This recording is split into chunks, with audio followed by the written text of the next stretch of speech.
Assalamualaikum warahmatullahi wabarakatuh. Selamat pagi, salam sejahtera untuk kita semua. Shalom, Om Swastiastu, Namo Buddhaya, Salam Kebajikan, Rahayu.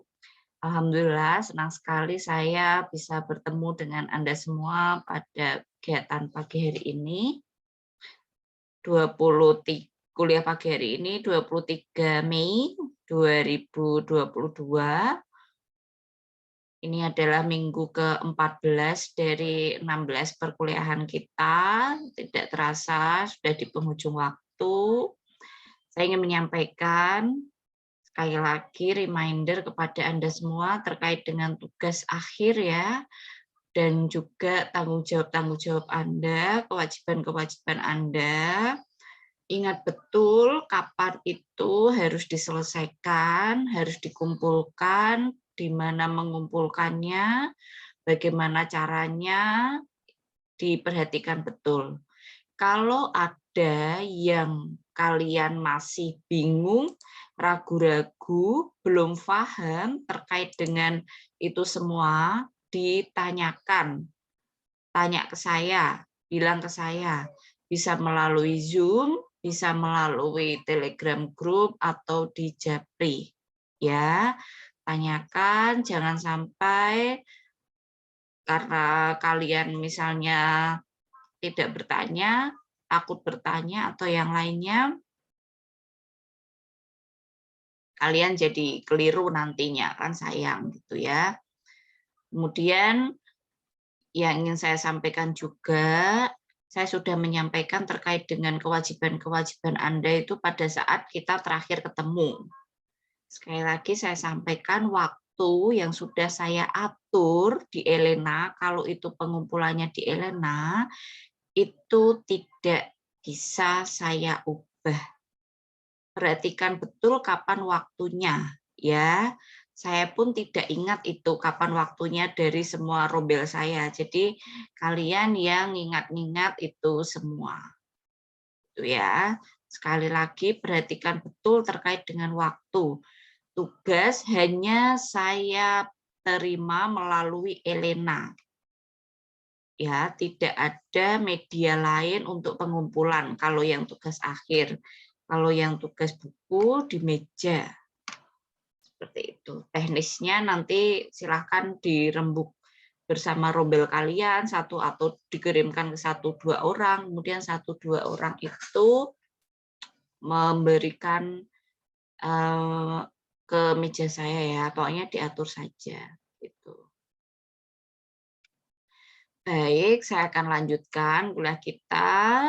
Silakan 7 orang untuk menyampaikan sharing bacaannya terlebih dahulu ya. Saya akan tunjuk secara random. Mbak Mahimah, sudah atau belum? Ya, Bu. Oke. Jadi untuk minggu ini saya membaca buku judulnya Ekonomi Koperasi. Di buku ini dijelaskan mulai dari definisi, kemudian ada prinsip-prinsip koperasi, ada juga sejarah koperasi di Indonesia, juga mengenai organisasi koperasi. Baru itu yang saya baca. Jadi di sini diberikan definisi mengenai koperasi dari sisi hukum dan juga ekonomi.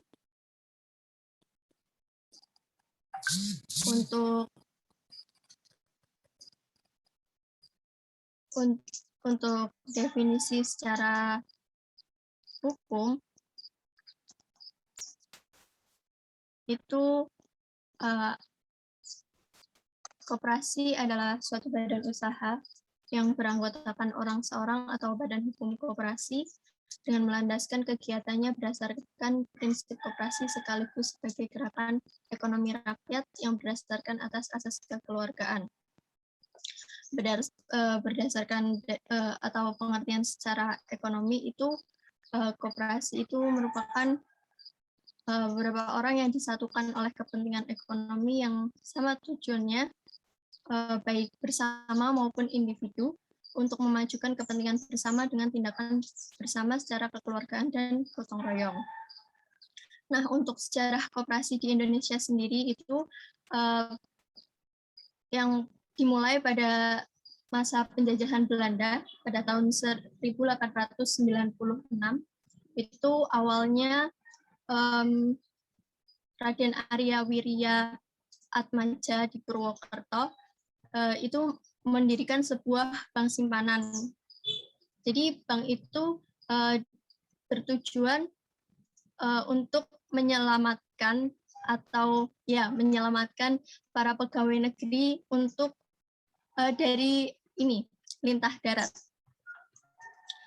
Nah, dalam usaha pendirian bank simpanan ini, Raden Arya ini dibantu oleh seorang asisten Belanda bernama A.C. Brock. Nah, kemudian pada tahun 1908 itu Budi Utomo mencoba untuk memasukkan koperasi rumah tangga, koperasi toko yang kemudian saat ini menjadi koperasi batik. Selanjutnya pada masa tahun 1927.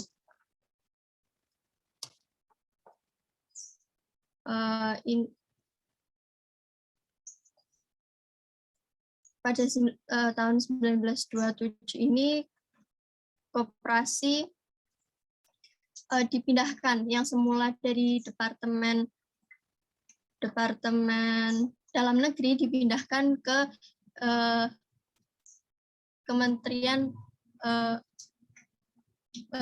dipindahkan ke bidang ekonomi, Departemen Ekonomi. Kemudian pada tahun 1942 atau pada kependudukan Jepang itu, koperasi itu tidak difungsikan untuk seperti pada penjajahan Belanda untuk kesejahteraan bersama ya, tapi lebih untuk memenuhi kebutuhan dari Jepang itu sendiri. Nah, kemudian setelah kemerdekaan dan setelah adanya Undang-Undang 1945 itu, koperasi kembali bangkit lah kayak gitu dengan adanya Undang-Undang Dasar 45 pada pasal 33 ayat 1 yang menjadi landasan konstitusionalnya. Kemudian pada masa 1958. Nah, ini mulai banyak berdiri koperasi dalam unit desa. Sampai sekarang. Kemudian untuk fungsi dan tujuan koperasi. Karena koperasi ini kan berasaskan kekeluargaan, sehingga koperasi ini memiliki tujuan untuk menyejahterakan para anggotanya. Kemudian untuk prinsip-prinsip koperasi sendiri, yang pertama ada keanggotaan yang sukarela dan juga terbuka. Kemudian pengawasan demokratis oleh anggota, partisipasi anggota dalam kegiatan ekonomi, otonomi dan kemandirian, pendidikan, pelatihan, dan penerangan, kerjasama antar koperasi, dan yang terakhir kepeduluan terhadap masyarakat. Nah, untuk organisasi koperasi sendiri,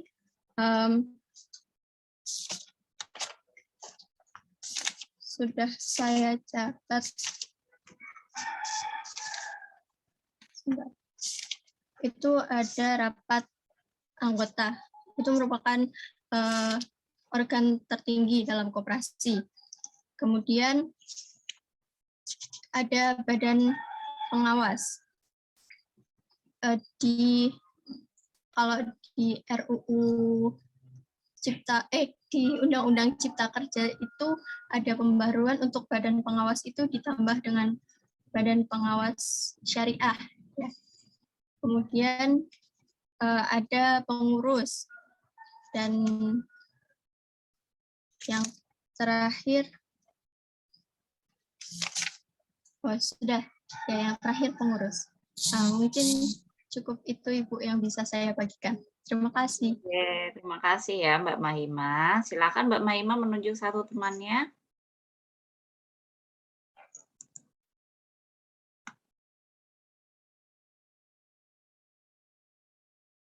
Mungkin Anggun Ratna, Ibu.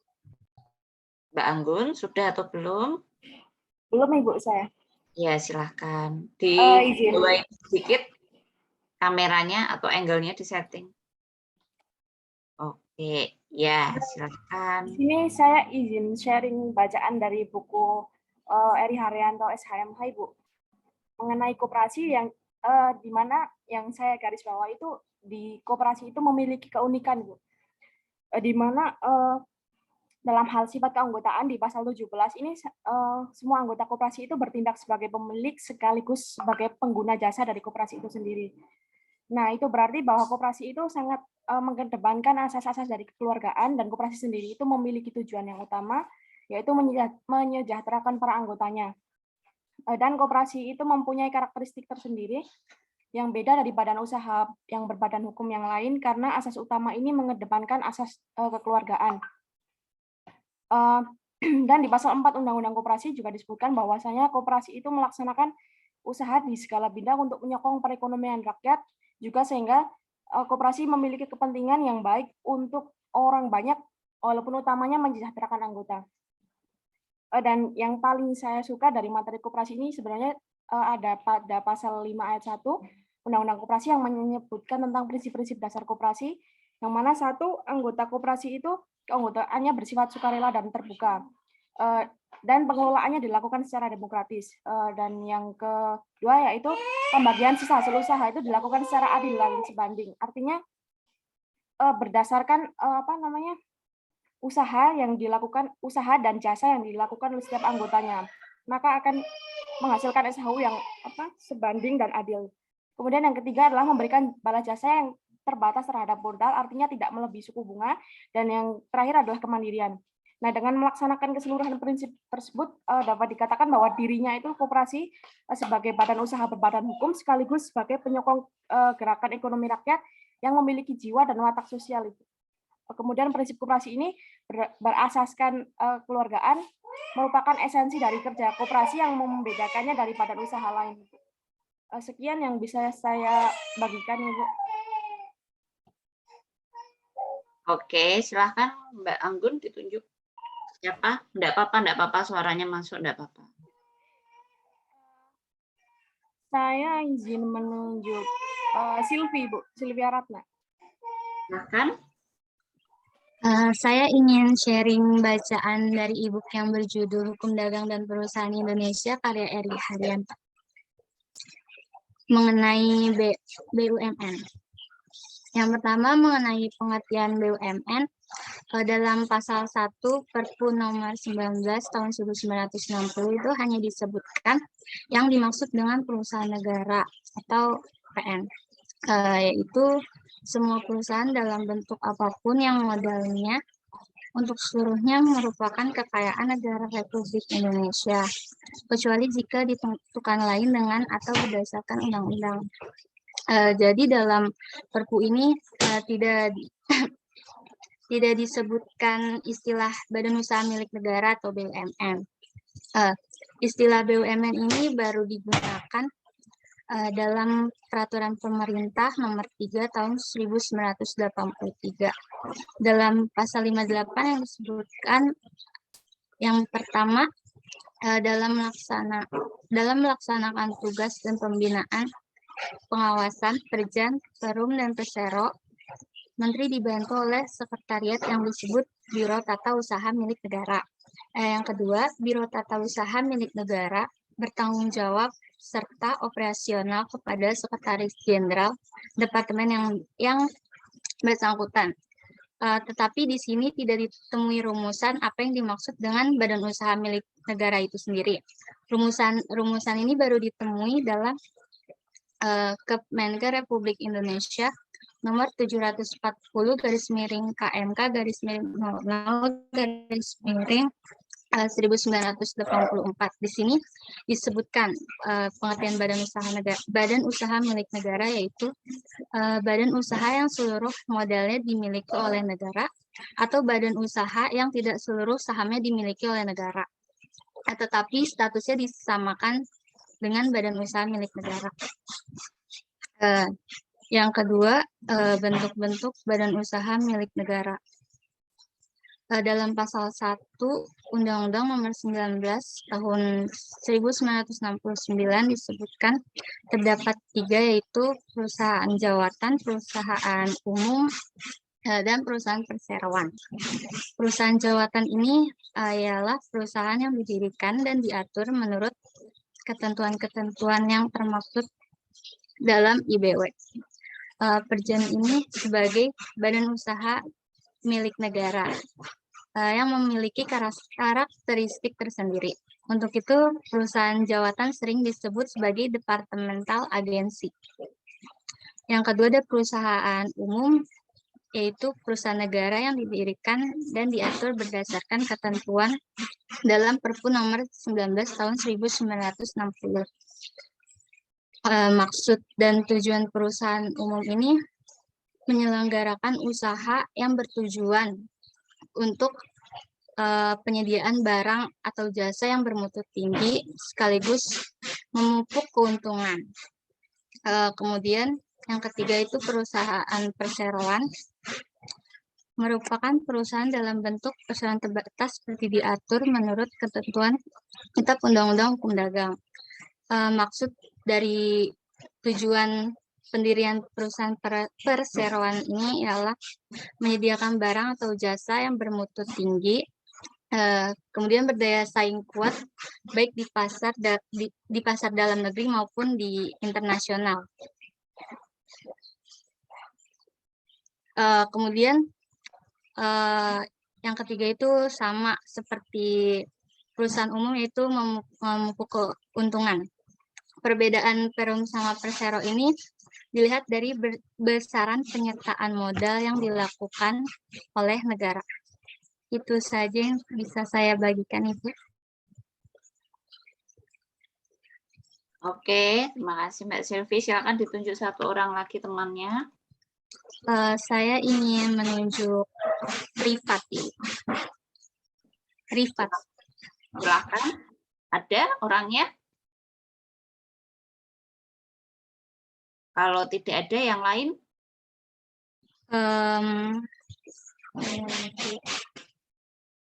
Yolanda Delia. Oke, Mbak Yolanda, sudah atau belum? Ada orangnya? Belum, Ibu. Oke, silakan. Hari ini saya belajar mengenai yayasan dari dalam buku Hukum Dagang dalam Sejarah dan Perkembangannya di Indonesia, karyanya Marta Safira MH. Yang pertama ada istilah yayasan ini dalam bahasa Belanda disebut juga dengan stichting. Kemudian yayasan ini dijumpai apabila terdapat suatu harta modal yang dipisahkan dan disediakan untuk maksud-maksud tertentu. Sedangkan maksud atau tujuan dari yayasan adalah suatu tujuan ideal dalam lapangan keagamaan, ilmu pengetahuan, kesosialan, dan lain sebagainya. Kemudian ada perbedaannya dengan perkumpulan Zedelichman adalah bahwa yayasan tidak mempunyai keanggotaan karena yayasan ini terjadi dengan memisahkan suatu harta kekayaan berupa uang atau benda lain untuk maksud ideal itu. Padahal oleh pendirinya, bisa pemerintah ataupun sipil dianggap sebagai penghibahan atau dianggap sebagai penghibahan dan dibentuklah suatu pengurus untuk mengurus pelaksanaan menuju ke tujuan ideal itu. Dalam hukum Islam, bentuk yayasan ini lebih familiar dengan sebutan wakaf. Kemudian mengenai bentuk yayasan tidak diatur dalam undang-undang tersendiri, melainkan disinggung dalam beberapa pasal seperti pasal 899 KUH Perdata, beberapa pasal dalam Reglemen Acara Perdata, dan tetapi saat ini dalam bentuk hukum banyak bentuk ini telah diakui kedudukannya sebagai suatu badan hukum. Kelemahan dan kedudukan yayasan ialah bahwa karena tidak terdapat undang-undang tersendiri menyebabkan tidak terdapat suatu kontrol yang diatur secara undang-undang mengenai pelaksanaan pengurusan dan cara pengelolaannya. Seperti juga perkumpulan kita mengenal yayasan yang bersifat publik, yaitu yayasan yang didirikan oleh pemerintah dan umumnya dalam bentuk lembaga dan yayasan yang bersifat sivil atau perdata yang didirikan oleh perseorangan.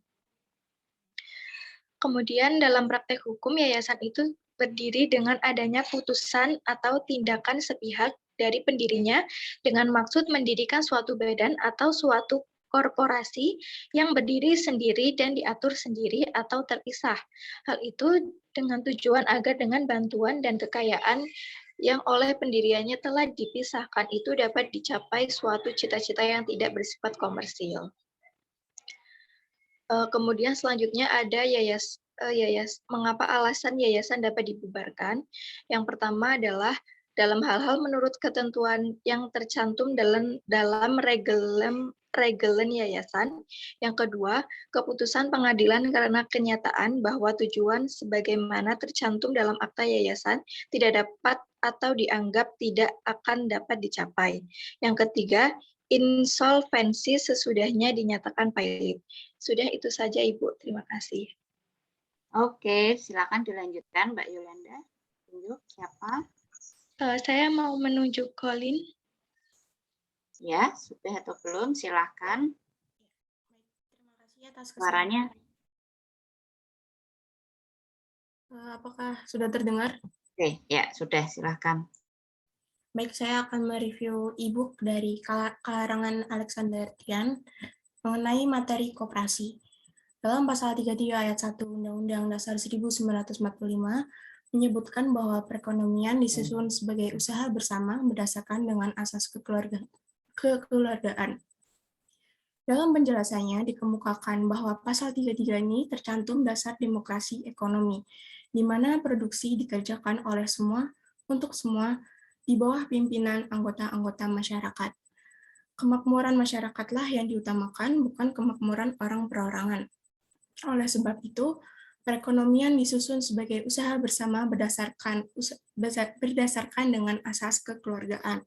Untuk merealisasikan pasal 33 ayat 1 ini dibentuklah Undang-Undang Nomor 12 Tahun 1967 tentang pokok-pokok perkoperasian.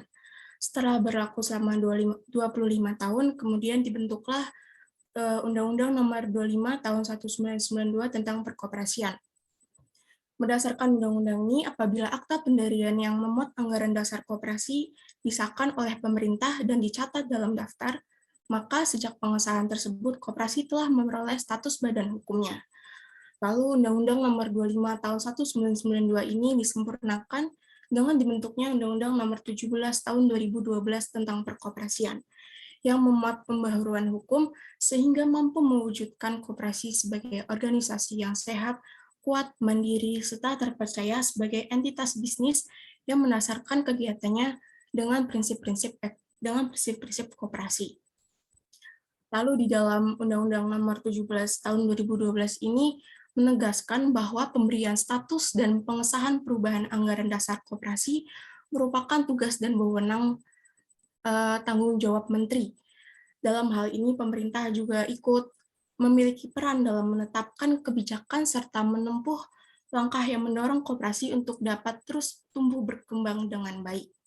Untuk mendorong langkah tersebut, pemerintah wajib menghormati jati diri, keswadayaan, serta independensi koperasi tanpa melakukan campur tangan urusan internal koperasi.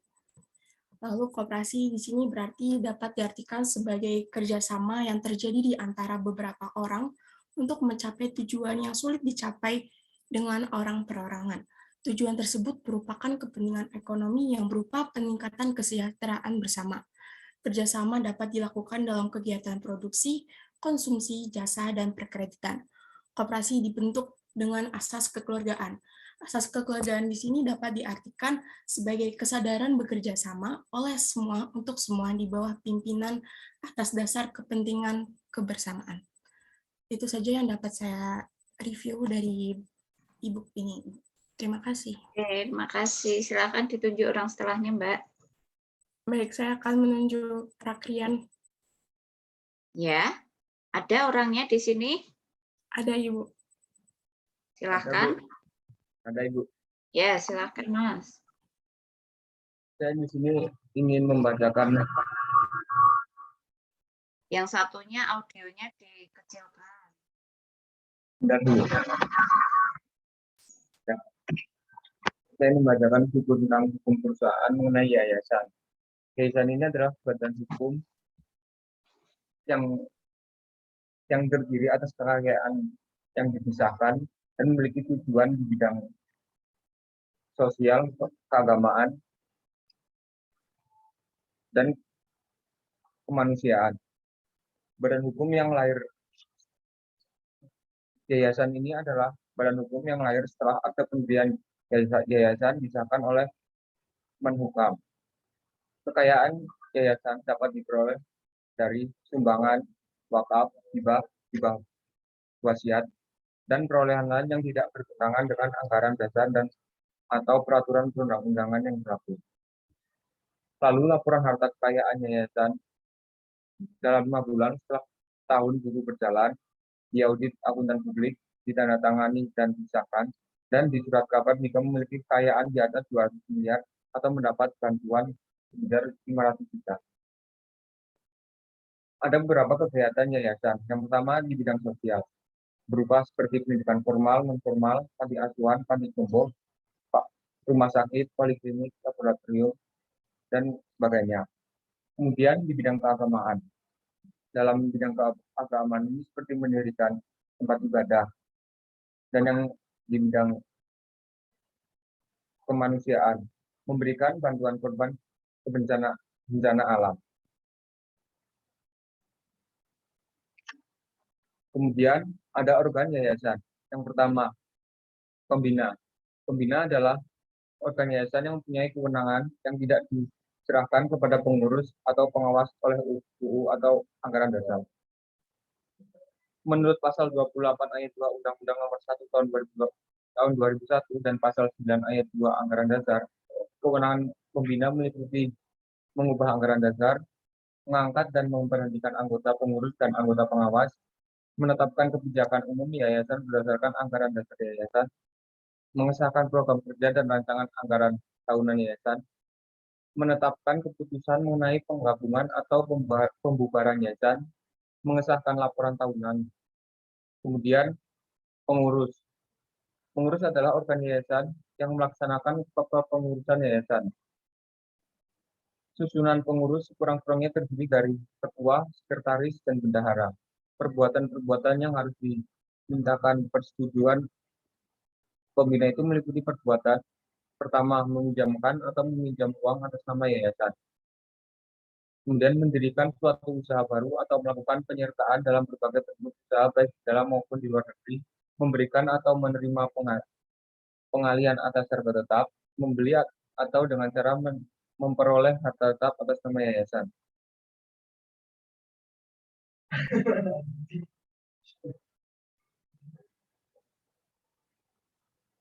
Kemudian yang ketiga ada pengawas. Pengawas adalah organ yayasan yang bertugas melakukan pengawasan serta melakukan nasihat kepada pengurus dalam menjalankan kegiatan pengurus. Pengawas yayasan diangkat oleh pembina dan merupakan orang yang mampu melakukan tindakan hukum. Menurut pasal 40 Undang-Undang Nomor 1 Tahun 2001 dan pasal 24 Anggaran Dasar. Pengawas adalah organ yayasan yang bertugas melakukan pengawasan dan memberi nasihat kepada pengurus dalam menjalankan kegiatan-kegiatan yayasan. Kemudian ada pihak-pihak yang terkait dengan yayasan. Yang pertama, pengadilan negeri, kejaksaan, dan angkutan publik. Sudah, Ibu? Oke, silahkan ditunjuk temannya. Anas, Ibu. Ya. Baik, Ibu. Kali ini saya akan membagi bacaan tentang di Prof. Dr. Haji Zainal Astiqin, SHSU, Hukum Dagang, edisi kedua. Jadi di bab 8 ini tentang pasar modal, Ibu. Pasar modal itu kegiatan yang berhubungan dengan penawaran umum dan pedagang efek kan. Terus juga perusahaan publik yang berkaitan dengan efek yang diterbitkannya, serta lembaga dan profesi yang berkaitan dengan efek. Nah, pasar modal itu menyediakan berbagai alternatif bagi para investor, selain alternatif investasi lainnya seperti menabung di bank, membeli emas, asuransi, tanah dan bangunan, dan sebagainya. Nah, pasar modal bertindak sebagai penghubung. Pasar modal itu bertindak sebagai penghubungan antara investor dan perusahaan atau institusi pemerintah melalui perdagangan instrumen melalui jangka panjang seperti obligasi, saham, dan lainnya. Lalu juga ada dari struktur. Nah, kalau struktur pasar modal di Indonesia tertinggi pada Menteri Keuangan menunjuk OJK atau Otoritas Jasa Keuangan yang merupakan lembaga pemerintah yang bertugas untuk melakukan pembinaan, pengaturan, dan pengawasan sehari-hari pasar modal dengan tujuan mewujudkan terciptanya kegiatan pasar modal yang teratur, wajar, efisien, serta melindungi kepentingan masyarakat pemodal. Lalu ada pihak-pihak yang terlibat dalam pasar modal, yaitu pertama ada emiten atau perusahaan yang akan melakukan penjualan surat-surat berharga atau melakukan emisi di bursa. Dalam melakukan emisi, para emiten itu memiliki berbagai tujuan, dan hal ini biasanya sudah tertuang dalam rapat umum pemegang saham atau RPS, antara lain sebagai perluasan usaha, lalu juga memperbaiki struktur modal, dan mengadakan pengalihan pemegang saham. Lalu ada investor. Nah, investor ini pemodal yang akan membeli atau menanamkan modalnya di perusahaan yang melakukan emisi, atau bisa disebut investor. Nah, sebelum membeli surat berharga yang ditawarkan, investor itu biasanya melakukan penelitian atau analisa dulu tertentu terhadap perusahaan tersebut. Nah, penelitian ini mencakup seperti bonafit dari perusahaan, prospek usaha emiten seperti apa, dan jangka panjangnya nanti akan seperti apa. Nah, tujuan utama para investor dalam pasar modal itu seperti memperoleh dividen, terus juga kepemilikan perusahaan, dan juga berdagang. Lalu ada lembaga penunjang. Nah, fungsi dari lembaga penunjang antara lain turut serta mendukung beroperasinya pasar modal, sehingga mempermudah baik emiten ataupun para investor dalam melakukan berbagai kegiatan yang berkaitan dengan pasar modal. Nah, lembaga penunjang dalam pasar modal yaitu seperti penjamin emisi, terus juga perantara perdagangan efek, wali amanat, terus perusahaan surat berharga, dan kantor administrasi efek. Nah, lalu ada fungsi dari pasar modal, itu sebagai sarana penambah modal bagi usaha, terus juga sebagai sarana pemerataan pendapatan, lalu sebagai sarana peningkatan kapasitas produksi, sebagai sarana penciptaan tenaga kerja, sarana peningkatan pendapatan negara, dan juga sebagai indikator perekonomian negara. Jadi, aktivitas dan volume penjualan atau pembelian di pasar modal yang semakin meningkat, itu memberi indikasi bahwa aktivitas bisnis berbagai perusahaan berjalan dengan baik. Begitu pula dengan sebaliknya. Lalu ada manfaat. Bagi emiten, pasar modal memiliki beberapa manfaat, yaitu dana tersebut dapat diterima sekaligus pada saat pasar perdana selesai, terus tidak ada covenant, sehingga manajemen dapat lebih bebas dalam pengelolaan dana atau perusahaan. Lalu ada ketergantungan emiten terhadap bank menjadi lebih kecil. Untuk para investor, itu manfaatnya nilai investasi berkembang mengikuti pertumbuhan ekonomi. Nah, peningkatan tersebut tercermin pada peningkatan harga saham yang mencapai capital gain, terus juga dividen, terus juga dapat sekaligus melakukan investasi dalam beberapa instrumen yang mengurangi risiko. Nah, untuk bagi pemerintah, pasar modal memberi beberapa manfaat, yaitu salah satunya pendapatan negara, terus membantu menjalankan roda perekonomian, menarik investor asing ke dalam negeri, terus mendata transaksi instrumen modal pada pasar modal. Yang terakhir itu salah satu peluang bagi negara untuk menjual surat berharga kepada investor. Itu aja Bu yang bisa saya sampaikan. Kurang lebihnya saya minta maaf. Oke ya, terima kasih. Silakan ditunjuk satu temannya. Mas Galih Ramadi. Silahkan, ada Mas Galih. Izin saya baca dari Hukum Dagang di Indonesia, karya Pipin Syarifin dan Dr. Anda Dida Jubaida, Ibu. Di sini saya membaca mengenai usaha perasuransian di Indonesia. Nah, dalam buku ini, asuransi atau pertanggungan adalah perjanjian dua atau pihak yang lebih, yaitu penanggung mengikatkan diri kepada tertanggung dan menerima premi asuransi untuk memberikan penggantian kepada tertanggung karena kerugian, kerusakan, atau kehilangan keuntungan yang diharapkan, atau tanggung jawab hukum kepada pihak ketiga yang mungkin akan diderita tertanggung, yang timbul dari peristiwa yang tidak pasti, atau untuk memberikan suatu pembayaran yang didasarkan atas meninggal atau hidupnya seseorang yang dipertanggungjawabkan. Kemudian definisi asuransi sendiri termuat dalam pasal 246 KUHD yang mengatakan bahwa suatu perjanjian, ya asuransi merupakan suatu perjanjian, yaitu penanggung mengikatkan diri kepada seorang tertanggung dengan menerima suatu premi untuk memberikan penggantian kepada tertanggung karena suatu kerugian, kerusakan, atau kehilangan keuntungan yang diharapkan yang mungkin akan diderita karena suatu peristiwa yang tidak tertentu. Kemudian di sini ada objek asuransi. Nah, objek asuransi ini ada beberapa. Yang pertama yaitu ada benda dan jasa, kemudian jiwa dan raga, selanjutnya ada kesehatan manusia, kemudian tanggung jawab hukum, dan yang terakhir adalah semua kepentingan lainnya yang dapat hilang, rusak, rugi, dan atau yang berkurang nilainya. Dalam asuransi sendiri itu terdapat resiko. Nah, resikonya ini kerugian yang di luar tertanggung, bukan si penanggung. Pertama ada resiko murni, yang kedua ada resiko spekulasi, resiko khusus, resiko fundamental, resiko statis, dan resiko dinamis. Nah, cabang bidang usaha dan jenis ruang lingkup usaha perasuransian ini ada dua, yaitu usaha asuransi itu sendiri, dan kedua usaha penunjang usaha asuransi itu sendiri. Nah, usaha asuransi sendiri itu terdiri dari seperti usaha asuransi kerugian, asuransi jiwa, dan reasuransi. Sedangkan usaha penunjang asuransi itu terdiri dari agen asuransi, pialang asuransi, dan penilaian kerugian asuransi. Nah, kemudian usaha asuransi ini tidak bisa sembarangan dilakukan oleh badan hukum, hanya badan hukum yang berbentuk perseroan, kemudian koperasi, PT, dan usaha bersama atau mutual. Kemudian mengenai pembentukan usaha asuransi ini diperlukan izin dari menteri. Namun terdapat pengecualian terhadap perusahaan yang menyelenggarakan program asuransi sosial. Nah, biasanya di sini BUMN, sebab jika BUMN yang melakukan hal tersebut sudah diatur dalam PP, jadi tidak perlu ada izin dari menteri.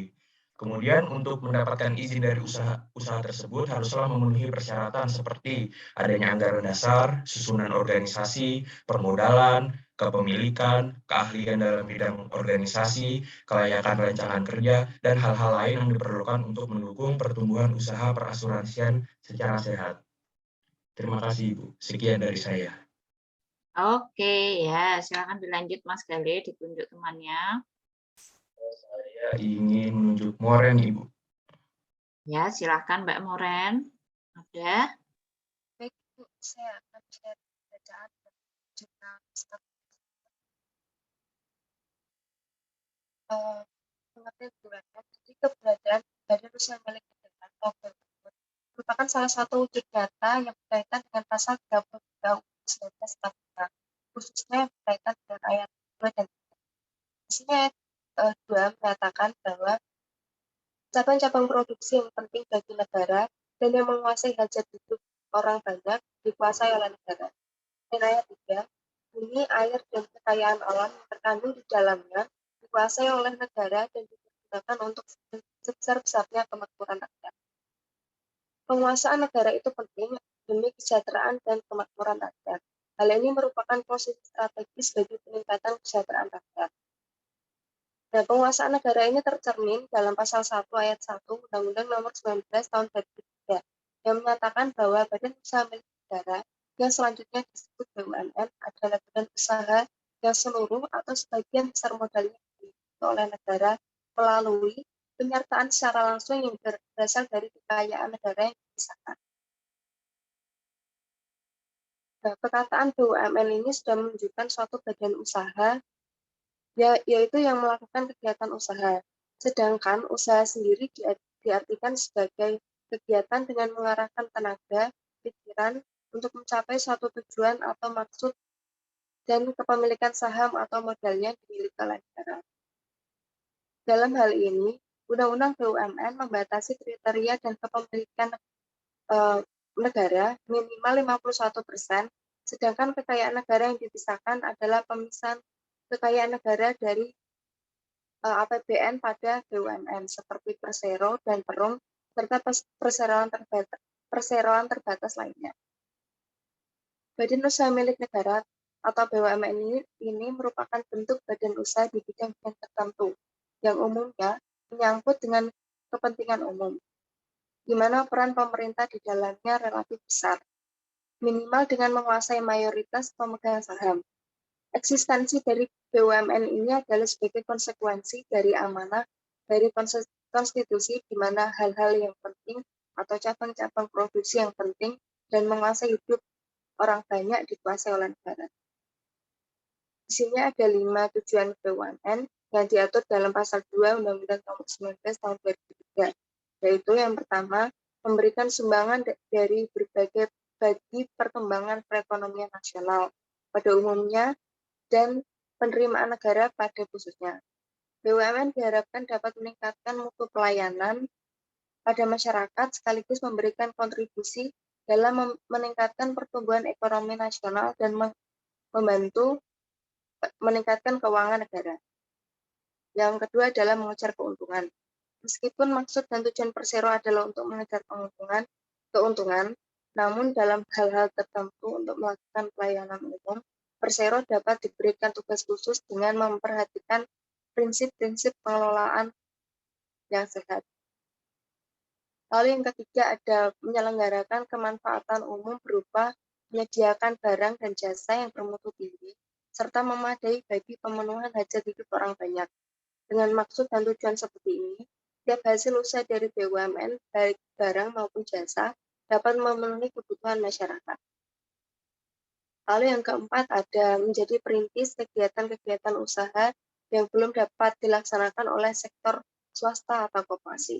Kegiatan perintisan ini merupakan suatu kegiatan usaha untuk menyediakan barang dan jasa yang dibutuhkan oleh masyarakat. Namun, hal tersebut belum dapat dilakukan oleh swasta dan koperasi karena secara komersial tidak menguntungkan. Lalu yang terakhir adalah turut aktif memberikan bimbingan serta bantuan kepada pengusaha golongan ekonomi lemah, koperasi, serta masyarakat. Oke ya. Ini Mbak Moren ini orang keberapa ya? Masih menunjuk, kalau 10 masih menunjuk 1 orang lagi atau sudah 10 Mbak Moren ini? Mungkin ini 9 atau 8. Oke ya. Ya, oke Mbak Moren tunjuk 1 orang lagi. 1 orang terakhir. Dita, Ibu. Siapa? Dita. Mbak Dita, ada? Enggak ada yang lain? Faiz itu. Mas Faiz? Enggak ada yang lain? Faiz ada Ibu, tapi minggu lalu ya? udah sharing. Oke, ya, oke. Yang lain? Ya. Paulinus. Saya sudah sharing Ibu minggu lalu. Oke, ya. Atau siapa yang belum dan siap? Silahkan. Ada?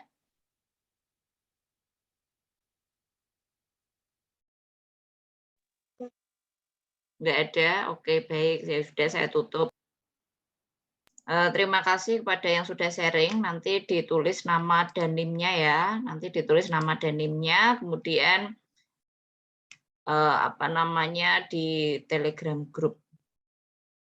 Selanjutnya saya ingin Mas Rio untuk menyampaikan apa yang Mas Rio ketahui atau pahami dari perkuliahan minggu lalu atau yang sudah, silakan.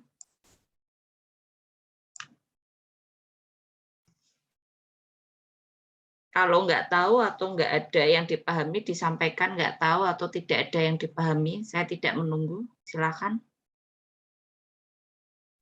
Minggu lalu itu tentang koperasi. Ya, gimana? Jadi yang setahu saya minggu lalu itu perbandingan koperasi dengan antara Undang-Undang Cipta Kerja dengan Undang-Undang Koperasi. Jadi perbandingannya antara apa yang berubah yang diatur dalam Undang-Undang Koperasi dengan Undang-Undang Cipta Kerja. Sejauh itu saya baru tahu itu sih, Bu. Ya, ada satu poin yang Mas Rio bisa sampaikan apa yang berubah atau apa yang berbeda?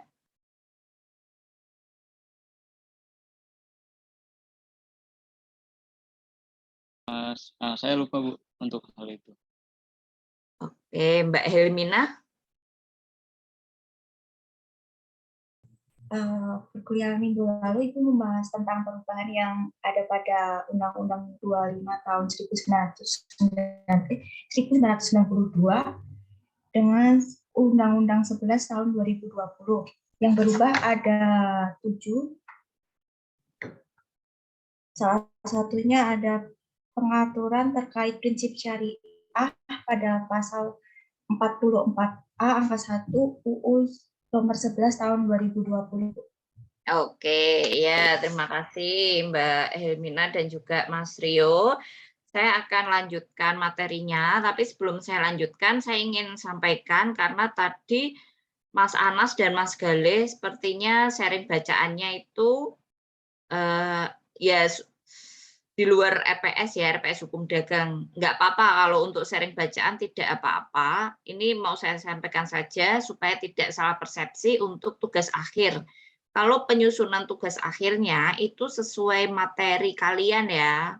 Jadi kan kalian sudah tahu materinya apa saja, di Elena sudah lengkap, di RPS juga sudah ada. Nah, kalian membuatnya itu dari materi tersebut, tidak di luar materi yang sudah saya bagikan di Elena dan sudah ada di RPS untuk yang tugas akhir. Kalau untuk sharing bacaannya tidak apa-apa. Oke, itu yang pertama. Lalu yang kedua, terakhir kita ketemu tentang koperasi, tapi sebelumnya itu kita bahas tentang pengembangan PT. Saya mau sampaikan saja, tiba-tiba teringat gitu. Pada waktu itu kan kita bahas terkait dengan Goto ya, Gojek dan Tokopedia. Nah, terkait dengan itu, pengembangan apa sih yang dilakukan oleh Goto? Kemudian di sini saya memberikan kalau saya sudah menyampaikan atau belum, saya lupa, tapi saya ingin menyampaikan bahwa pengembangan yang dilakukan Goto adalah pengembangan berupa merger, ya, merger dan bukan konsolidasi dan bukan akuisisi. Itu saja sih barangkali saya lupa. Kemudian saya harapkan untuk diskusi koperasi itu kalian nanti dicek ya di Elena itu ada berapa forum diskusi yang untuk koperasi.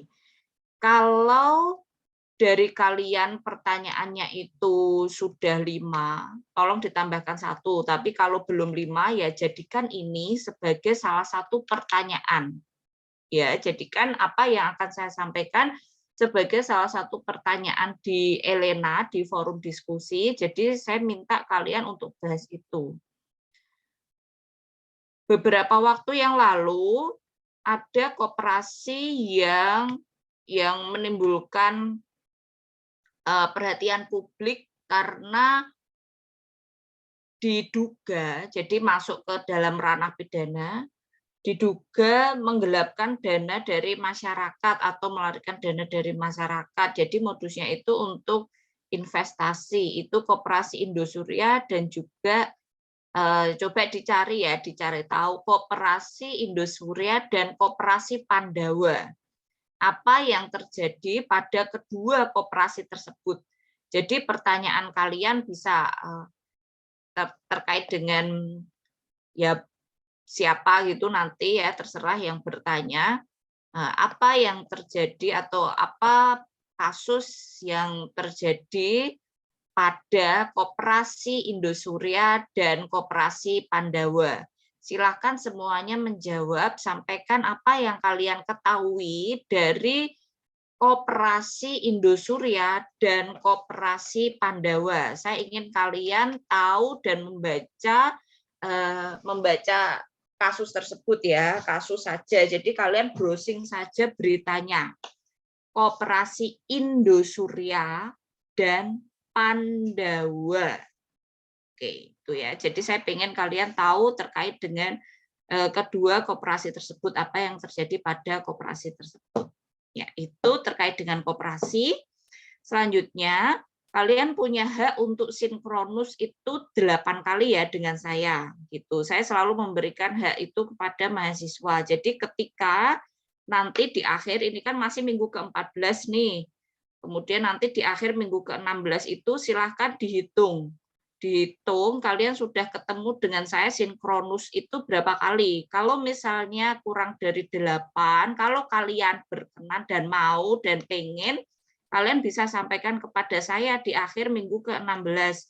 Bu, sinkronusnya baru sekian, kurang sekian gitu. Dan kita nggak apa-apa sinkronus, nanti kita bisa atur waktu lagi. Jadi prinsipnya saya selalu berupaya memberikan apa yang mahasiswa berhak dapatkan gitu loh. Jadi selain kalian melakukan kewajiban, saya juga memfasilitasi kalian dengan apa yang kalian berhak dapatkan gitu. Jadi nanti silakan diperhatikan terkait dengan itu dan saya terbuka dengan opsi-opsi yang ada. Ya, itu terkait dengan perkuliahan yang ingin saya sampaikan kepada kalian. Sekarang saya ingin melanjutkan terkait materi yayasan.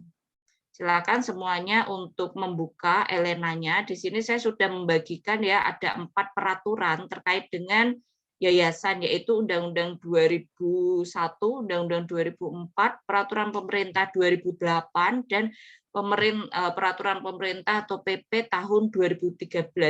Dibuka dan dipelajari ya, ini terkait dengan apa ya, sudah saya carikan, jadi kalian cuma tinggal buka. Kenapa sekali lagi kenapa kok ada 2 undang-undang? Karena tidak semuanya peraturan yang diatur dalam Undang-Undang 2001 itu diubah atau diganti atau dicabut. Jadi ketika kalian mempelajari undang-undang itu selalu lihat ya peraturan sebelumnya. Jadi lihat apa yang diubah. Oh, kalau di dalam 2004 ini hanya diatur misalnya 7 pasal. Berarti sisanya pengaturan itu dasar hukumnya ya masih menggunakan Undang-Undang 2001. Jadi selalu kalau lihat peraturan itu selalu lihat 2. Kecuali kalau Undang-Undang 2004 ini dengan tegas tentang mencabut Undang-Undang 2001, maka di sini Undang-Undang 2001 tidak berubah. Tapi kalau di sini Undang-Undang 2004 itu tentang perubahan atau undang-undang itu tentang perubahan, ya maka di sini kalian bisa lihat apa aja yang dirubah. Kalau tidak diatur pada undang-undang yang baru, ya berarti masih dasar hukumnya masih dengan undang-undang yang lama. Peraturan pemerintah itu hadir sebagai peraturan pelaksana dari undang-undang tersebut ya. Jadi ini satu kesatuan ketika kalian melajari terkait dengan suatu hal. Kalau badan usaha sebelumnya yang sudah kalian pelajari itu ada yang berbadan hukum dan non badan hukum, di sini yayasan itu termasuk dalam badan usaha berbadan hukum. Jadi sama seperti PT. Ya, dia baru bisa si yayasan ini baru bisa beroperasi kalau badan hukumnya itu keluar sama dengan PT, tapi tidak dengan koperasi. Koperasi itu badan hukumnya tidak wajib ya. Jadi setelah dia mengurus pendaftaran usahanya di OSS, kemudian juga mengurus di dinas koperasi, karena khusus koperasi memiliki dinas tambahan tersendiri, yaitu dinas koperasi di setiap daerah. Jadi koperasi harus mendaftarkan badan usahanya kepada dinas koperasi tersebut, itu ya, dan tidak wajib badan hukum. Jadi berbeda dengan PT dan yayasan yang baru bisa beroperasi setelah badan hukumnya keluar. Koperasi setelah dia terregister, dia sudah bisa menjalankan kegiatan usahanya. Menjadi pilihan pada koperasi itu sendiri apakah dia ingin mendaftarkan badan hukumnya atau tidak. Gitu ya, itu terkait dengan koperasi yang mau saya tegaskan kepada kalian supaya tidak mispersepsi. Jadi sekali lagi, koperasi tidak memiliki kewajiban untuk menjadi badan hukum, namun bisa menjadi badan hukum. Beda halnya seperti perusahaan perseorangan dan persekutuan ya, persekutuan perdata, persekutuan firma, dan persekutuan komanditer. Itu mereka walaupun ingin menjadi badan hukum, mereka tidak bisa menjadi badan hukum. Itu karena bukan termasuk badan usaha yang berbadan hukum. Yayasan ini berbeda dengan badan usaha yang lainnya. Jadi kalau badan usaha yang lainnya itu profit oriented, memang di sana kegiatan usahanya itu untuk mencari keuntungan, untuk mendapatkan keuntungan. Di sini kalau kita lihat pada tujuan dari yayasan itu sendiri sudah beda. Jadi di sini ada unsur yayasan yang ciri khas yang membedakan yayasan dengan badan usaha lainnya adalah kekayaan yang dipisahkan. Nah, ini kan sudah menjadi khas ya bagi badan usaha yang berbadan hukum, adanya pemisahan kekayaan, adanya tanggung jawab terbatas atau limited liability. Pada yayasan juga kekayaannya itu dipisah. Dan tujuannya ini di sini tegas dan jelas ya, tujuannya itu yayasan didirikan untuk tujuan sosial, keagamaan, dan kemanusiaan. Gitu. Di sini saya pertegas lagi bahwa yayasan lahir sebagai badan hukum setelah mendapatkan pengesahan dari Kementerian Hukum dan HAM. Organ utama dalam yayasan adalah pembina, pengurus, pengawas. Tadi sudah di-sharing juga oleh teman kalian bahwa di dalam yayasan tersebut ada peran-peran ya. Jadi di sini kalau yang lainnya misalnya kalian mengenal ada direktur, komisaris, atau rapat akhir tahunan atau RUPS, di sini sangat berbeda. Jadi pengawas, kalau komisaris pada PT itu memiliki peran untuk mengawasi apa yang dilakukan oleh direktur, di sini pengawas juga memberikan pengawas serta nasihat kepada pengurus. Jadi fungsinya di sini ada yang mengurus melaksanakan pengurusan yayasan, di sini ada pengawas, kemudian pembina. Nah, di dalam PPT saya itu sudah saya bagikan ya secara detail dan lengkap terkait dengan apa itu peran dari pembina, peran dari pengurus, dan juga peran dari pengawas, siapa-siapa saja mereka.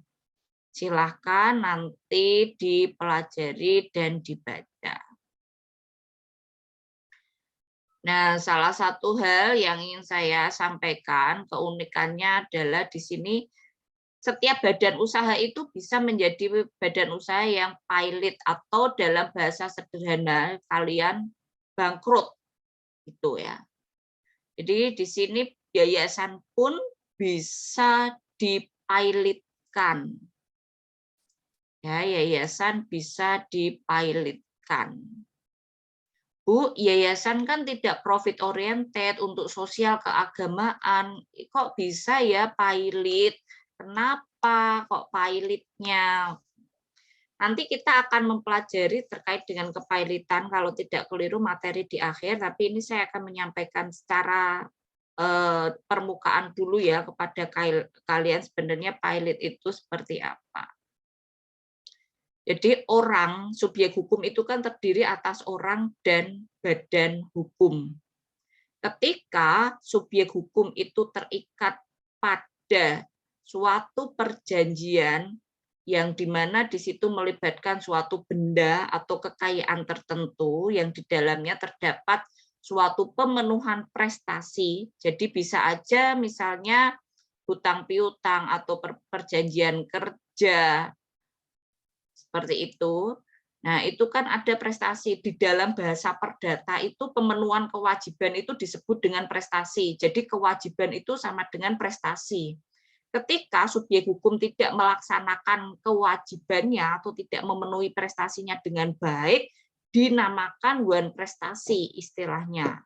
Jadi kalau orang perdata itu menyebutnya itu prestasi dan wan prestasi.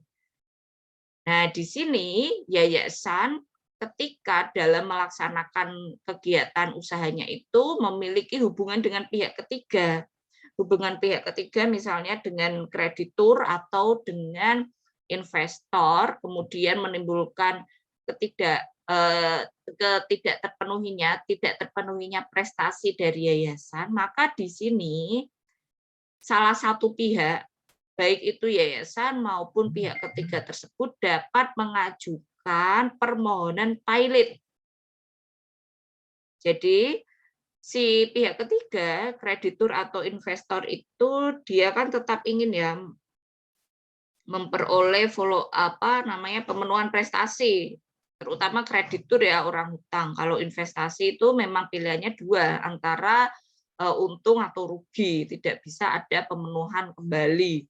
Nah, tapi kalau kreditur, kalau di dalam perdata, bahkan meninggalnya seseorang itu tidak menggugurkan kewajiban dalam pemenuhan prestasi hutangnya. Nah, di sini kreditur dapat mengajukan permohonan pilot. Ketika subjek hukum itu dinyatakan pilot, maka aset-asetnya itu dapat diuangkan oleh kurator yang kemudian dibayarkan kepada si kreditur. Gitu. Nah, menariknya di sini pada yayasan, karena kegiatan yayasan itu bertujuan untuk sosial, kemanusiaan, dan keagamaan tadi, tidak boleh ada pembagian sisa keuntungan dari misalnya menguangkan barang-barang pilot tadi ya yang sudah dinyatakan pilot kepada para pengurus, pembina atau pengawas yayasan.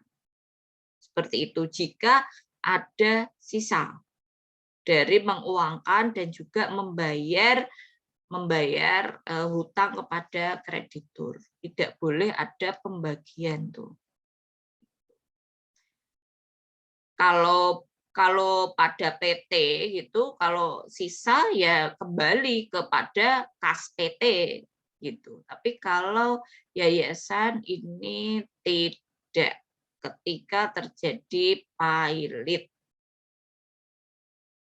Nah, di sini beberapa larangan yayasan ada diatur juga. Yayasan dilarang terafiliasi. Terafiliasi ini terhubung, ngeling gitu ya, dengan yayasan, pembina, pengurus atau pengawas yayasan dan seorang yang bekerja pada yayasan.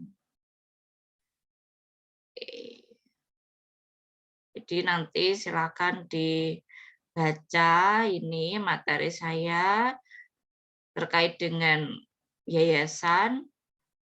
Contoh kegiatan pada yayasan itu adalah pendidikan formal dan non formal. Jadi banyak sekolah-sekolah swasta itu kan mendirikan yayasan. Jadi yayasan itu memiliki kegiatan usaha, punya sekolah, punya rumah sakit, gitu, punya panti.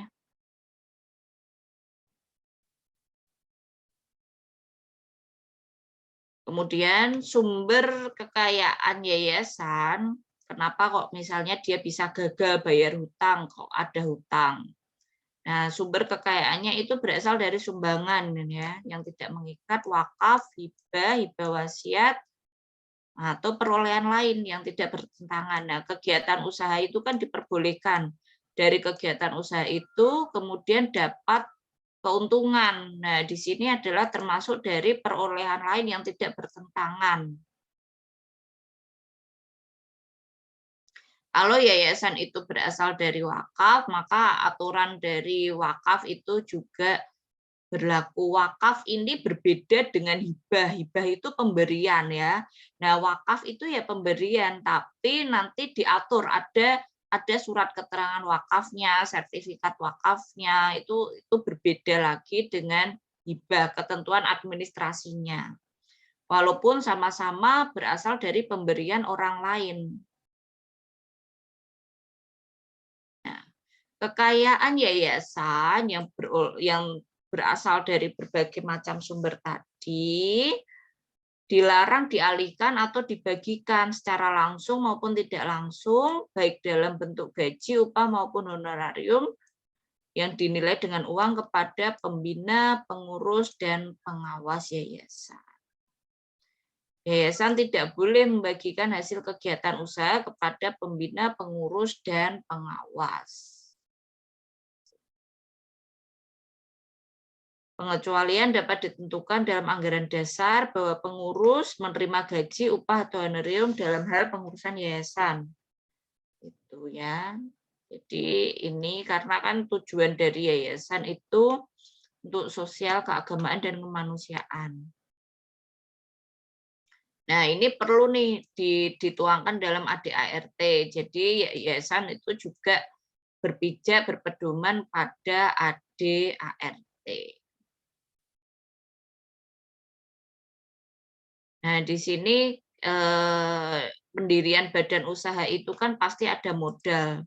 Kalau dalam PT setelah adanya Undang-Undang Cipta Kerja itu kan tidak ada pengaturan ya terkait dengan modal, tidak ada minimal modal. Nah, di sini yayasan itu sebutannya adalah kekayaan awal, bukan modal. Nah, ini harus ada nih kekayaan dari pendiri itu minimal 10 juta. Jumlah kekayaan awal yayasan yang didirikan oleh orang asing bersama orang Indonesia paling sedikit senilai 100 juta rupiah. Nah, ini pemisahan harta kekayaan harus disertai dengan surat pernyataan pendiri mengenai keabsahan harta yang dipisahkan tersebut, dari mana, dan sebagainya. Nah, ini dokumen pengesahan akta pendirian ya. Ini terkait dengan yayasan. Untuk menjaga akuntabilitas dari sebuah yayasan, di sini yayasan juga diperiksa. Ketika yayasan tersebut ada laporan seperti itu. Nah, yayasan itu juga dapat digabungkan, juga dapat di-merger ya. Suatu yayasan itu dapat di-merger.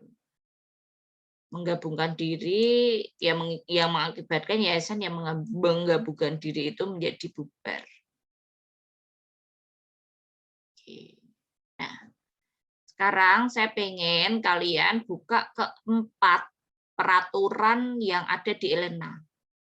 Buka keempat peraturan tersebut. Ya, baca sebentar.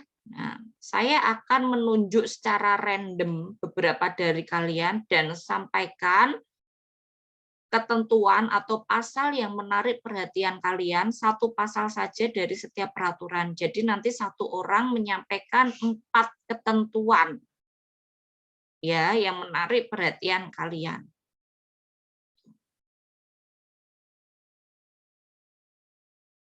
Oke, jadi silahkan dibaca dulu. Saya akan beri waktu sekitar, ini kan 9:09 ya di jam saya. Saya akan mulai menunjuk itu di 9:15.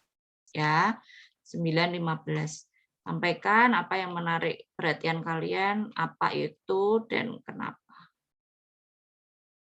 dari keempat peraturan terkait dengan yayasan yang sudah ada di Elena saja.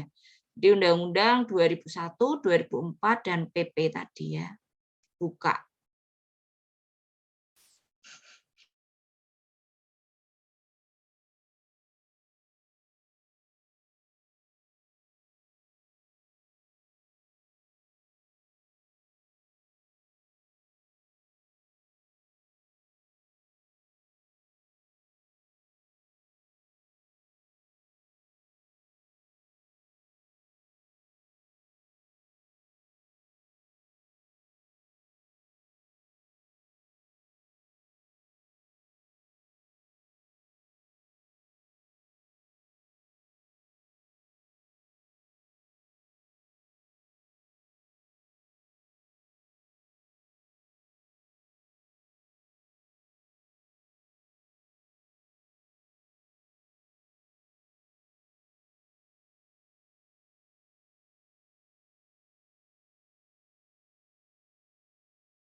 Oke, ya, saya akan tunjuk Mbak Putri Rahmah. Ya, Bu.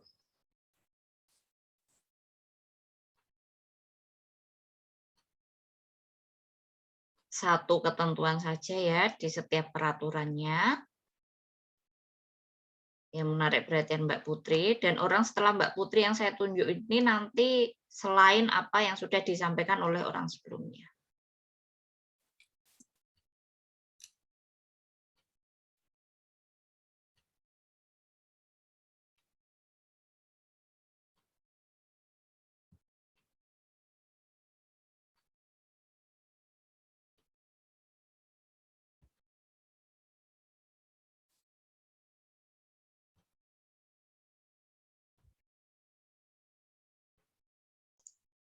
Mbak Putri perlu waktu? Sebentar, Bu. Ya.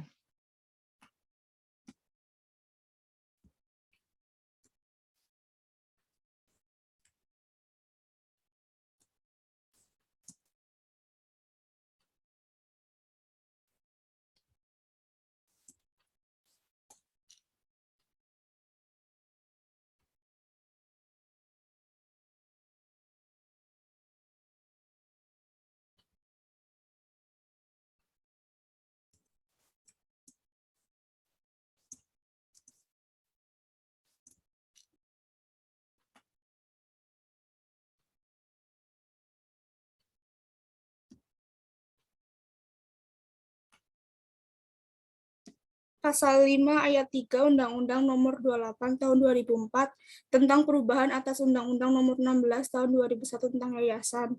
Penentuan mengenai gaji, upah, atau honorarium sebagaimana dimaksud pada ayat 2 ditetapkan oleh pembina sesuai dengan kemampuan kekayaan yayasan.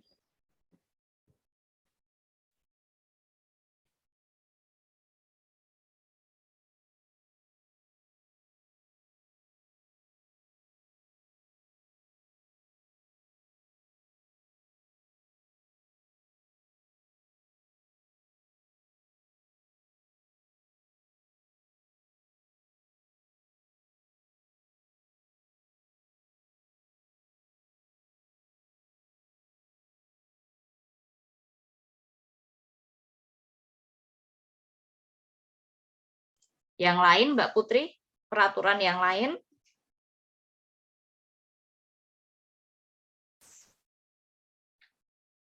Sudah tahu belum peraturan mana saja yang saya maksud? Maaf, Bu, saya baru bergabung di Zoom, Bu, tadi. Bu, tadi saya tidak jelas mendengar. Oke, baik. Ya sudah, saya minta Mbak Tiara Cahya Saputri. Kemudian nanti Mbak Sisilia, dilanjut Mas Raka, Mas Ilham, Mbak Sun, Mbak Sylvia Ratna.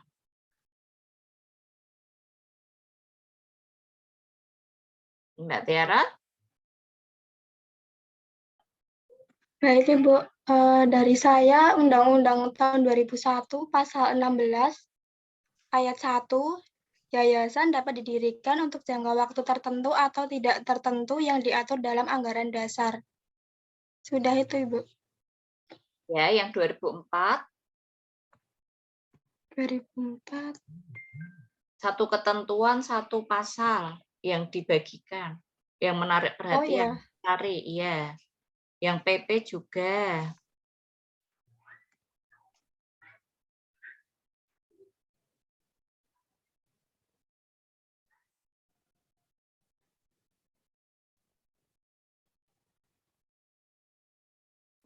Ini Undang-Undang 2004 Pasal 58 Ayat 1, pengurus dari masing-masing yayasan yang akan menggabungkan diri dan yang akan menerima penggabungan menyusun usul rencana penggabungan. Yang PP.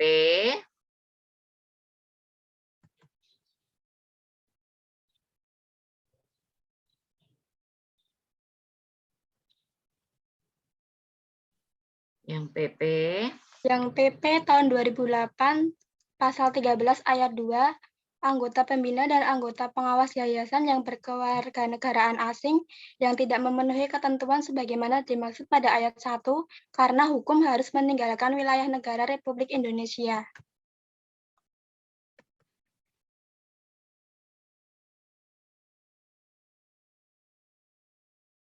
Ya, oke. PP 1-nya. Bentar, Ibu.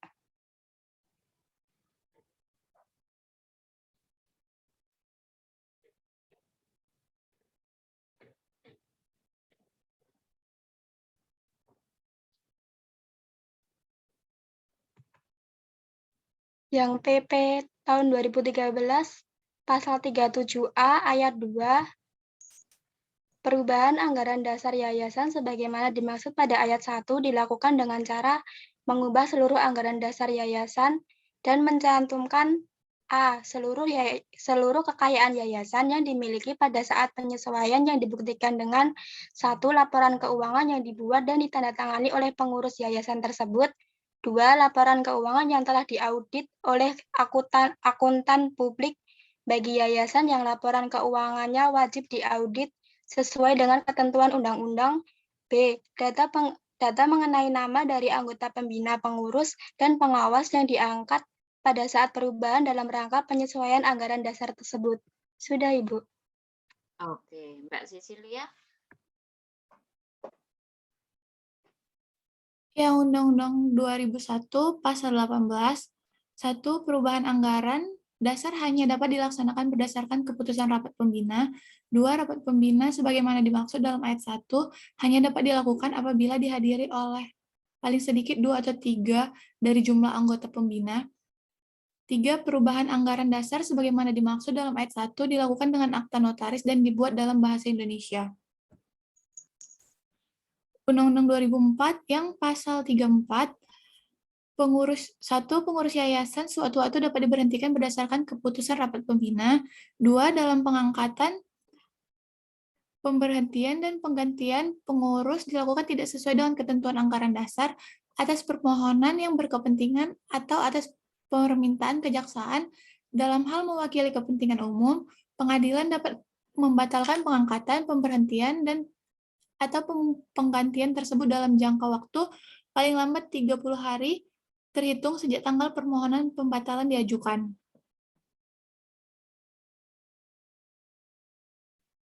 PP 2008 yang pasal 5, nama yayasan dicatat dalam daftar yayasan apabila akta pendiri yayasan disahkan oleh Menteri, anggaran dasar yayasan telah disesuaikan dengan undang-undang dan penyesuaian tersebut telah diberitahukan kepada Menteri sebagaimana dimaksud dalam pasal 71 ayat 3 undang-undang atau akta perubahan anggaran dasar yang memuat perubahan nama yayasan telah disetujui oleh Menteri.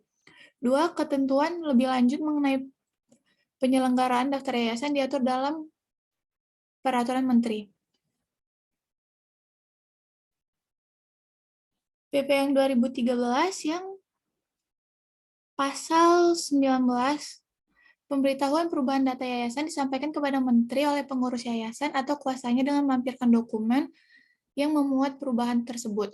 2. Perubahan sebagaimana dimaksud pada ayat 1 mulai berlaku sejak tanggal keputusan rapat atau tanggal kemudian yang ditetapkan dalam keputusan rapat yang sah memutuskan perubahan data tersebut. 3. Menteri berdasarkan pemberitahuan perubahan data sebagaimana dimaksud pada ayat 1 melakukan pencatatan perubahan data dan menerbitkan surat penerimaan pemberitahuan perubahan data. Oke. Dilanjut Mas Raka.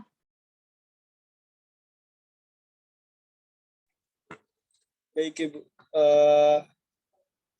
Yang UU tahun 2001 itu bab 9 tentang penggabungan pasal 57 itu ayat 1 mengatakan perbuatan hukum penggabungan yayasan dapat dilakukan dengan menggabungkan satu atau lebih yayasan dengan yayasan lain dan mengakibatkan yayasan yang menggabungkan diri menjadi bubar. Itu artinya berarti yayasan bisa merger juga ya Bu, kayak PT. Lalu untuk yang mohon maaf sebentar ya Bu, karena nggak bisa di-download jadi harus balik lagi.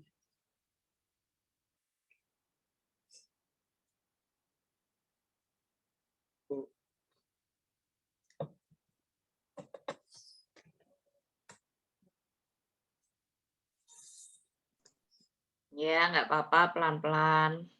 Iya, agak lemot.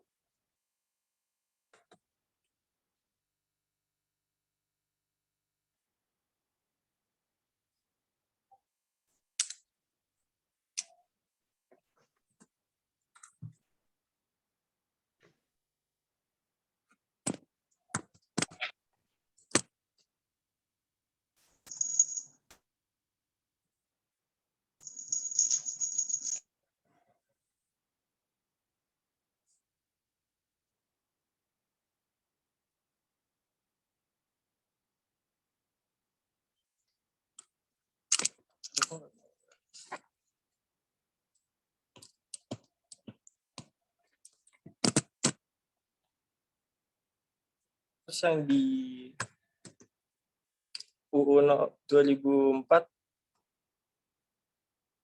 itu pasal 38 ayat 1, yayasan dilarang mengadakan perjanjian dengan organisasi yang terafiliasi dengan yayasan, pembina, pengurus, dan atau pengawas yayasan, atau seseorang yang bekerja pada yayasan. Ya, yang PP-nya. Iya, sebentar Ibu.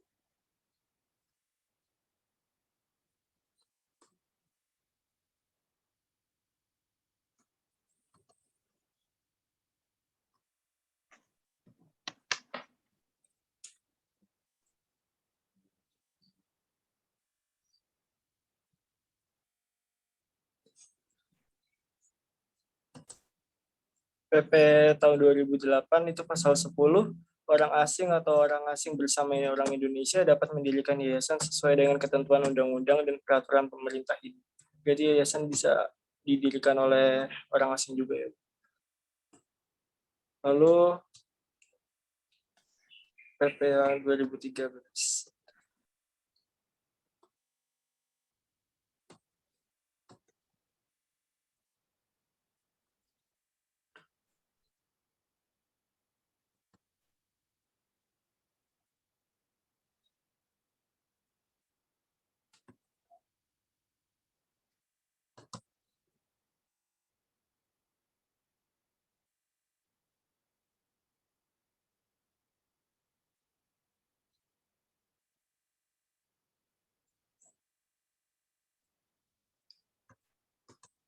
PP tahun 2013 itu pasal 15A disebutkan dalam hal permohonan pengesahan akta pendirian yayasan sebagaimana dimaksud dalam pasal 15 ayat 1 dan kekayaan awal yayasan berasal dari yayasan yang sudah tidak dapat menggunakan kata yayasan di depan namanya. Permohonan itu. Terima kasih. Ya, Mas Ilham. Baik, dari Undang-Undang Yayasan yang tahun 2001, saya ngambilnya yang pasal 28 ayat 4. Dalam hal yayasan karena sebab apapun tidak lagi mempunyai pembina, paling lambat dalam waktu 30 hari, terhitung sejak tanggal kekosongan, anggota pengurus dan anggota pengawas wajib mengadakan rapat gabungan untuk mengangkat pembina dengan memperhatikan ketentuan sebagaimana dimaksud dalam ayat 3. Berarti kenapa saya tertarik, karena beberapa kali saya melihat bahwa RUPS ini menjadi patokan penting dan kalau tidak dilaksanakan akan ada hal yang besar terjadi. Terus kalau di Undang-Undang 2004, saya ambilnya yang pasal 46 ayat 2, dalam hal pengangkatan, pemberhentian, dan penggantian pengawas dilakukan tidak sesuai dengan ketentuan anggaran dasar atas permohonan yang berkepentingan atau atas permintaan kejaksaan dalam hal mewakili kepentingan umum. Pengadilan dapat membatalkan pengangkatan, pemberhentian, dan penggantian pengawas tersebut dalam jangka waktu paling lambat 30 hari terhitung sejak tanggal permohonan pembatalan yang diajukan. Lalu dari PP 2008 itu saya ambil pasal 12 ayat 1. Yayasan yang didirikan oleh orang asing atau orang asing bersama orang Indonesia, salah satu anggota pengurus yang menjabat sebagai ketua, sekretaris, atau bendahara wajib dijabat oleh warga negara Indonesia. Nah, kenapa hanya posisi-posisi tertentu yang harus WNI gitu? Kalau misalkan ketua kan wajar kalau harus WNI, kalau kayak bendahara atau sekretaris kenapa nggak boleh selain WNI atau WNA? Lalu dari PP yang 2013, saya ambil pasal 37A ayat 1, Menjelaskan dalam hal perubahan anggaran dasar sebagaimana dimaksudkan dalam pasal 37 ayat 1 dilakukan untuk yayasan yang sudah tidak dapat menggunakan kata yayasan di depan namanya. Maka yayasan tersebut harus memenuhi persyaratan sebagai berikut. Yang ada A, paling sedikit selama 5 tahun berturut-turut sebelum penyesuaian anggaran dasar masih melakukan kegiatan sesuai anggaran dasar, dan yang B, belum pernah dibubarkan. Terima kasih. Oke, terima kasih Mas Ilham. Selanjutnya saya ke Mbak Sun. Baik Ibu, dari Undang-Undang tahun 2001 yaitu di pasal 15 ayat 1, yayasan tidak boleh memakai nama yang A telah dipakai secara sah oleh yayasan lain, atau B bertentangan dengan ketertiban umum atau kesusilaan. Lalu yang ayat keduanya itu, nama yayasan itu harus didahului dengan kata yayasan. Ayat ketiga, dalam hal kekayaan yayasan berasal dari wakaf, kata wakaf dapat ditambahkan setelah kata yayasan. Ayat 4, ketentuan mengenai pemakaian nama yayasan diatur lebih lanjut dengan peraturan pemerintah. Lalu untuk di Undang-Undang tahun 2004, di pasal 33 ayat 1, dalam hal terjadi penggantian pengurus yang menggantikan menyampaikan pemberitahuan secara tertulis kepada menteri. Lalu ayat kedua, pemberitahuan sebagaimana dimaksud pada ayat 1 itu wajib disampaikan dalam jangka waktu paling lambat 30 hari terhitung sejak tanggal penggantian pengurus yayasan. Lalu untuk peraturan pemerintah nomor 28, saya tertarik pada pasal yang kedua, angka 1, setiap yayasan harus mempunyai nama diri. Lalu ayat kedua, nama yayasan yang telah didaftarkan dalam daftar yayasan tidak boleh dipakai oleh yayasan lain. Lalu angka yang ketiga, nama yayasan dari yayasan yang telah berakhir status badan hukumnya harus diberitahukan kepada menteri untuk dihapus dari daftar yayasan oleh likuidator, kurator, atau pengurus yayasan. Lalu untuk peraturan pemerintah tahun 2013, saya tertarik pada pasal 19A di mana menteri hanya dapat menerima perubahan anggaran dasar dan atau perubahan data yayasan yang dilakukan oleh anggota atau organ yang telah diberitahukan kepada menteri. Sekian, Bu. Ya, terima kasih Mbak Sun. Selanjutnya Mbak Sylvia. Pada UU tahun 2001 saya tertarik pada pasal 4, yaitu yayasan mempunyai tempat kedudukan dalam wilayah negara Republik Indonesia yang ditentukan dalam anggaran dasar. Kemudian pada UU tahun 2004 saya tertarik di pasal 38 ayat 1 dan 2, yaitu pada ayat 1 menyebutkan yayasan dilarang mengadakan perjanjian dengan organisasi yang terafiliasi dengan yayasan, pembina, pengurus, dan atau pengawas yayasan, atau seorang yang bekerja pada yayasan. Ayat 2, larangan sebagaimana yang dimaksud pada ayat 1 tidak berlaku dalam hal perjanjian tersebut bermanfaat bagi tercapainya maksud dan tujuan yayasan. Kemudian pada PP Peraturan Pemerintah tahun 2008, saya tertarik pada pasal 12 ayat 3 dan 4. Pada ayat 3 itu anggota pengurus yayasan yang berkewarganegaraan asing harus pemegang izin melakukan kegiatan atau usaha di wilayah negara Republik Indonesia dan pemegang kartu izin tinggal sementara. Kemudian pada pasal 4-nya, anggota pengurus yayasan yang berkewarganegaraan asing yang tidak memenuhi ketentuan sebagaimana dimaksud pada ayat 3 karena hukum berhenti dari jabatannya. Kemudian pada peraturan pemerintah tahun 2013 saya tertarik pada pasal 19A, yaitu menteri hanya dapat menerima perubahan anggaran dasar atau perubahan data yayasan yang dilakukan oleh anggota organ yang telah diberitahukan kepada menteri. Terima kasih. Itu saja. Ya, Mbak Nadia. Mbak Nadia Aziza.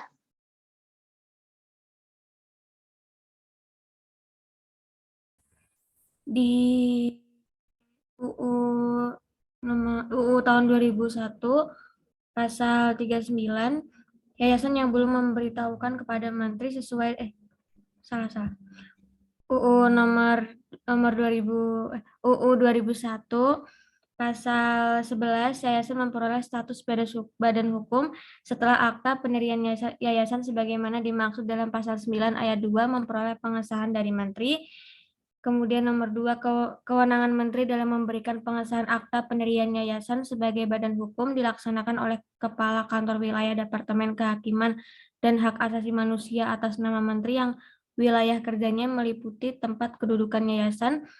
Nomor 3, dalam memberikan pengesahan Kepala Kantor Wilayah Departemen Kehakiman dan Asasi Manusia sebagai dimaksud dalam ayat 2 dapat meminta pertimbangan dari instansi terkait.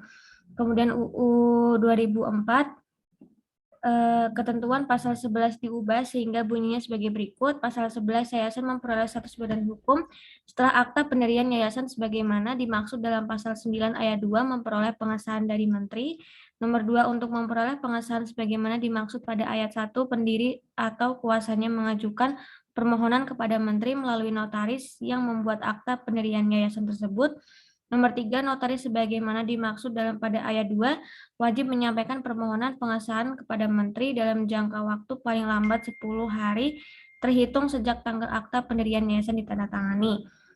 Kemudian PP 2008 tertarik pada pasal 39, yayasan yang belum memberitahukan kepada Menteri sesuai dengan ketentuan sebagaimana dimaksud dalam pasal 71 ayat 3 Undang-Undang tidak dapat menggunakan kata yayasan di depan namanya sebagaimana dimaksud dalam pasal 71 ayat 4 Undang-Undang dan harus melikuidasi kekayaannya serta menyerahkan sisa hasil likuidasi sesuai dengan ketentuan sebagaimana dimaksud dalam pasal 68 Undang-Undang. Kemudian pada PP 2013, ketentuan pasal 39 ini diubah sehingga berbunyi sebagai berikut. Yayasan yang belum memberitahukan kepada Menteri sesuai dengan ketentuan sebagaimana dimaksud dalam pasal 71 ayat 3 Undang-Undang tidak dapat menggunakan kata yayasan di depan namanya sebagai dimaksud dalam pasal 71 ayat 4 Undang-Undang dan tidak lagi melakukan kegiatan sesuai dengan anggaran dasar selama 3 tahun berturut-turut, harus melikuidasi kekayaannya serta menyerahkan sisa hasil likuidasi sesuai dengan ketentuan sebagaimana dimaksud pasal 68 Undang-Undang. Oke, baik. Terima kasih ya. Untuk materi yayasan saya cukupkan ya, beda undang-undang, beda peraturan sudah. Kemudian minggu depan kita akan melanjutkan materi ke BUMN. Sebelum saya tutup, ada yang ingin ditanyakan, didiskusikan, atau ada yang ingin kalian sampaikan? Silahkan. Oke, baik. Ya, silakan Mas Paul. Gimana?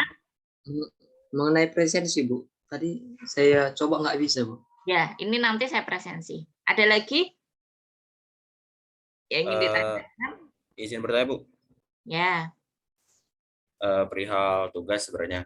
Jadi saya dapat info dari rombel lain yang diampuni oleh Ibu. Kalau misalkan di situ ada ketentuan soal Mendeley ya, Bu ya.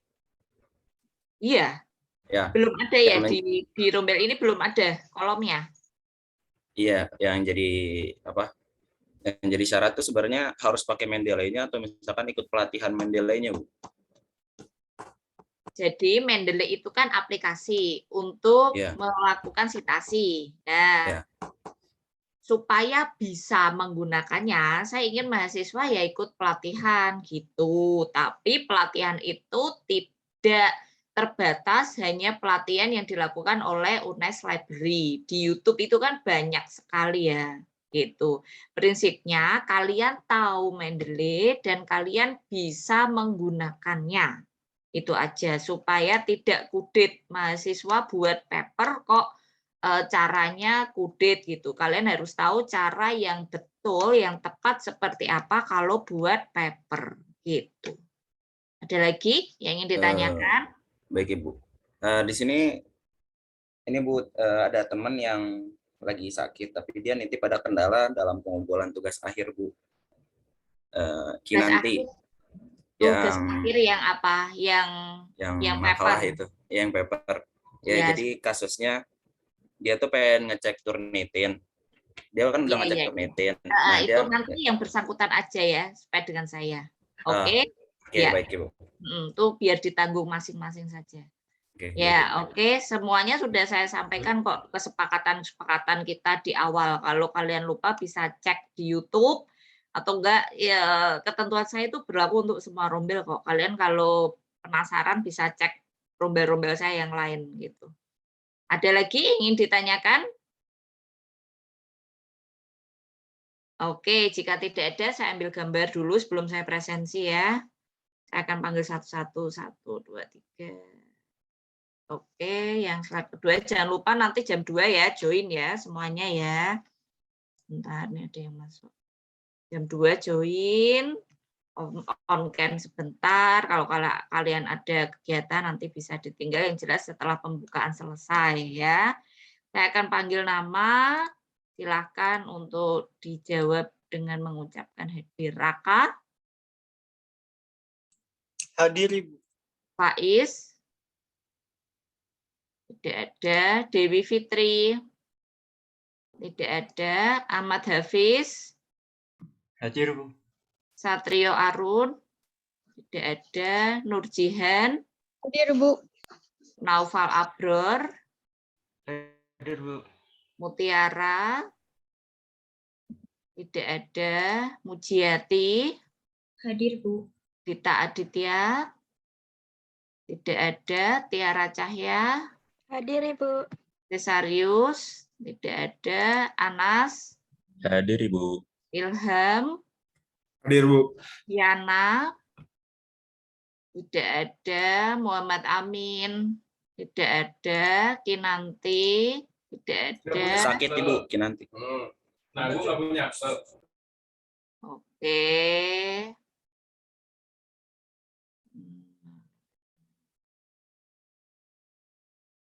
Nadia Aziza? Hadir, Bu. Nicholas Sirta? Tidak ada. Moren? Hadir, Bu. Nurul? Tidak ada. Sun? Hadir, Bu. Anisatun? Hadir, Tidak Bu. ada. Hadir, Bu. Anisatun ada? Ada, Bu. Rezanda? Tidak ada. Putri Rahma? Hadir, Bu. Ruli Bella? Tidak ada. Hanum? Hadir, Bu. Yolanda? Hadir, Bu. Muhammad Galih? Ibu. Yuki? Tidak ada. Sylvia? Hadir, Ibu. Adam Prawira? Tidak ada. Helmina? Hadir, Bu. Sisilia? Hadir, Bu. Berta? Tidak ada. Koder? Hadir, Bu. Rifat? Tidak ada. Mahima? Hadir, Ibu. Zola? Hadir, Bu. Zahra tidak ada. Golin? Zahra hadir, Ibu. Maaf. Oke ya. Erika? Erika tidak ada. Paulinus? Rakrian? Hadir, Bu. Widya? Tidak ada. Nadia Naura? Tidak ada. Yufar? Tidak ada. Rio? Hadir, Bu. Anggun? Hadir, Bu. Ya, silakan dicek mulangnya, kemudian bisa divalidasi kalau ada Permisi, yang Bu. ya. Permisi, maaf mengganggu. Tadi Faiz Aditya join sampai 9.10-an, tapi karena dia ada UTBK, jadi dia left, Bu, tadi. Oke, ya. Ya, gampang. Terima kasih, Bu. Oke, terima kasih perhatiannya. Nanti bisa dicek ya mulangnya, kalau sudah bisa segera divalidasi. Selamat pagi, sehat selalu. Semoga ilmu yang kita bagikan bermanfaat untuk kita semua. Amin. Sampai jumpa pada kesempatan baik berikutnya. Assalamualaikum warahmatullahi wabarakatuh. Waalaikumsalam. Waalaikumsalam warahmatullahi wabarakatuh. Terima kasih Bu, sehat selalu.